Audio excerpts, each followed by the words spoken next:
आज के मेहमान रोहितेश्वर महाराज जी, जो कि हस्तिनापुर से आते हैं, हमारे सनातन धर्म, हमारे ज्ञान चक्षु को खोलने आए हैं और शायद कुछ लोगों के सवालों का जवाब देने भी आए हैं। इस वीडियो को पूरा देखना ताकि आप भी ज़्यादा से ज़्यादा ज्ञान प्राप्त कर सकें। गुरुजी, आपके लिए धर्म की परिभाषा क्या है? देखो, मेरे लिए क्या, ये सभी के लिए ही है। मेरे लिए धर्म की परिभाषा, अगर आप धार्मिकता के हिसाब से बात करोगे तो धार्मिकता के हिसाब से तो सनातन परंपरा का जो निर्वाह करता है, जो पालन करता है, वो धर्म है हमारा।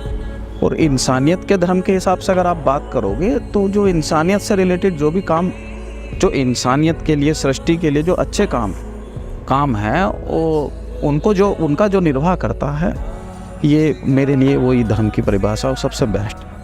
अपना देखते हुए दूसरे का अनित ना हो, ऐसे काम हमें करने चाहिए। वही धर्म के नज़रिए में, वही धर्म के दायरे में, और वही असली धर्म की परिभाषा है, किसी का अनित ना हो। गुरुजी, हमने सुना है कि इस पूरी सृष्टि का आरंभ भी ओम से है और अंत भी ओम पे, और ओम है शिव जी का प्रतीक।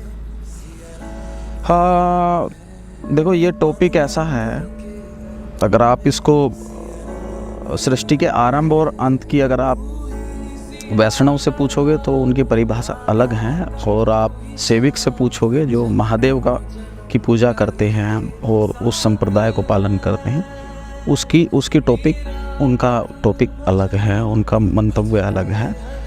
आरंभ ओम से ही वाकई में आरंभ है ओम का, और ओम से ही अंत भी है, और ओम ही परमात्मा है, ओम ही ईश्वर है, ओम ध्वनि ही।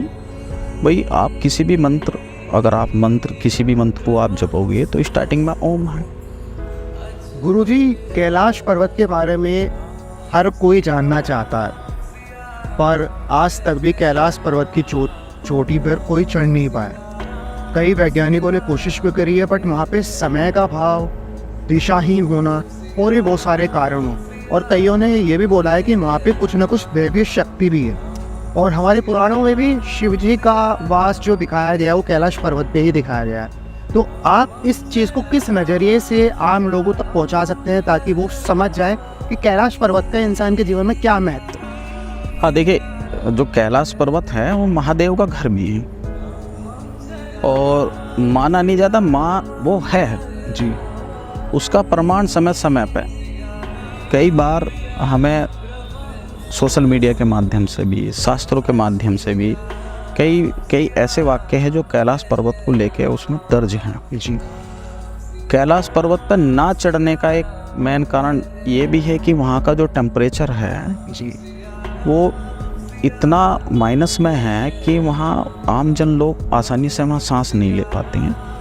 और इसका धार्मिक अगर कारण है वो ये भी है, देखो, महादेव का अगर आप जितने भी आप प्रसिद्ध उनके स्थान देखोगे तो वो सब एकांत में आपको मिलेंगे। आप कैलाश चले जाओ, आप मानसरोवर चले जाओ, और यहाँ तक भी अब खैर कुछ जगहों पे बहुत चहल पहल हो गई है, लेकिन वो महादेव एक शांति का प्रतीक है, आदि योगी।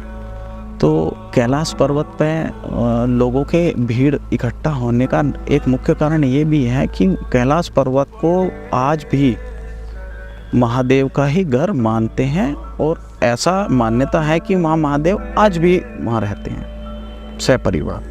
अच्छा गुरुजी, कैलाश पर्वत की बात हो रही है तो आपने और हम सभी ने बचपन में सुना है, अभी भी सुनते हैं, हिम मानव के बारे में, जिसको कई भाषाओं में यति भी कहा जाता है, अलग अलग भाषाओं में अलग अलग कहा जाता है। क्या हिम मानव सच में एग्जिस्ट करते हैं? क्योंकि कई बार सबूत इस तरह के मिले हैं कि वो 50-50। आप देखो, इस बारे में कुछ भी कहना असंभव है। मेरा तो ये मानना है कि सब कुछ है।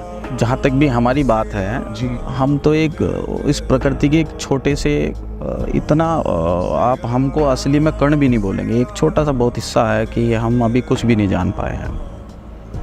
भाई, बहुत कुछ है जानने के लिए, जो मानव जीवन को जानना चाहिए और उसके लिए जानने के लिए प्रेरित भी होना चाहिए। और हिम मानव हो सकता